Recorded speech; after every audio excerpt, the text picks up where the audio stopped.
Can I homeschool my children if I'm a high school dropout? Do I need a GED? Do I need a college degree in order to homeschool my kids? What qualifications do I need? How do I prove it?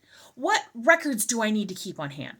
These are all questions I have gotten about what you need as a parent to be qualified to homeschool your child in California, and today I'm going to answer them.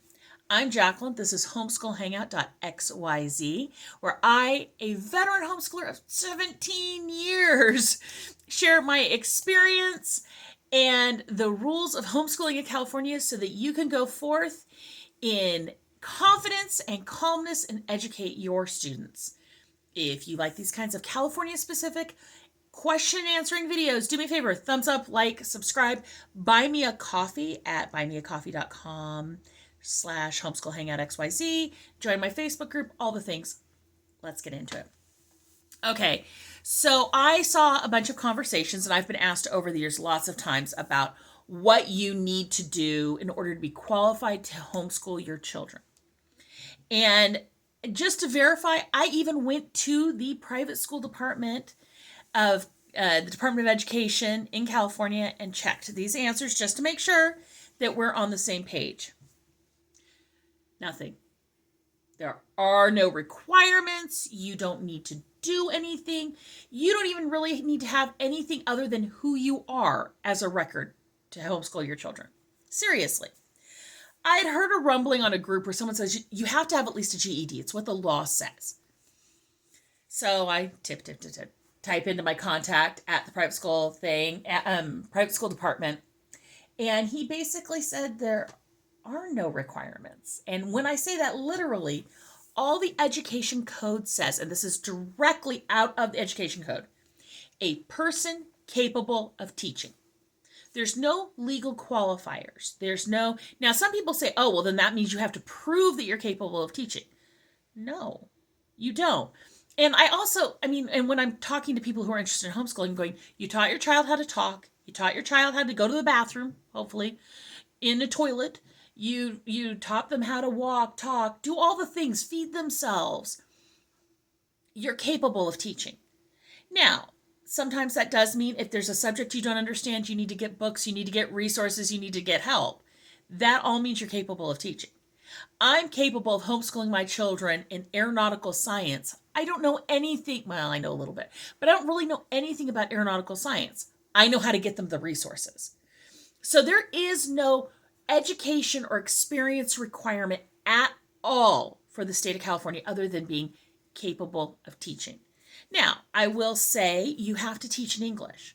So if you struggle with English, that's a decision you're going to have to make, but you can get them the resources for it.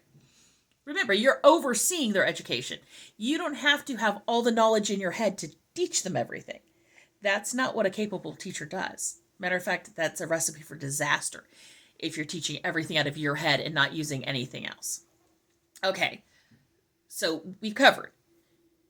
There is no requirement for education experience, certifications, diplomas, nothing for California.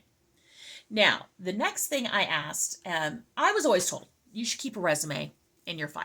As I fling myself in the face with the necklace. Keep a resume in. Just one, everyone should have a resume at some point. And I do. I have an outdated resume, but I have a resume. And you just keep it in your file folder. That's more than the law requires. All it says, and I literally said, been told we need to keep some sort of record. And he says, that record simply states who the teachers are. That's it. Not how they're qualified, not what they do, not anything else, just who they are. So if you're like my family, you'll have 2, maybe 3 teachers. Because even if you send your kid out for a class, they don't go on your list. The only time I have a 3rd teacher is when we've got a work permit situation, and they are the work experience teacher. And that's all they do, sign a work permit. And even then, you can add on to it. You can just write it down later. You can whatever. But my husband, myself, and then possibly a work experience person. Just write it on a piece of paper. Put it in the file folder. That's it. That is all California state requires. Now, there are some people who read that education code and go, Well, of course, you need to have something that shows you're capable of teaching. Not according to the Department of Education. It just says you need to be capable, that they're not making that judgment call. You don't have to prove it to them. Because let's be clear, one, this is just your file folder, but two, that's all the code reads. That's it. Capable of teaching, and that they need a record stating who you are. That is it. Many people read that and go, well, what that means is, or you should in order to cover yourself, or these things that make it more and more difficult. And I'll be honest, I've heard some of these people saying that I take this too lightly, and I don't. I mean, to the point that I have a person that I email at the Department of Education. Don't stress yourself about this. Do what they ask and have full faith that that is what they mean. So you just need to put your name down on a piece of paper, and you do not need to justify it as long as you feel you are capable of homeschooling your child. That is it. That is all that is needed. If this video has been helpful to you, consider buying me a cup of coffee, joining my Facebook group, leaving me a comment, subscribing, ringing the bell, thumbs upping, all that helps the algorithm and get YouTube to show this to more people. And I will talk to you later. Bye.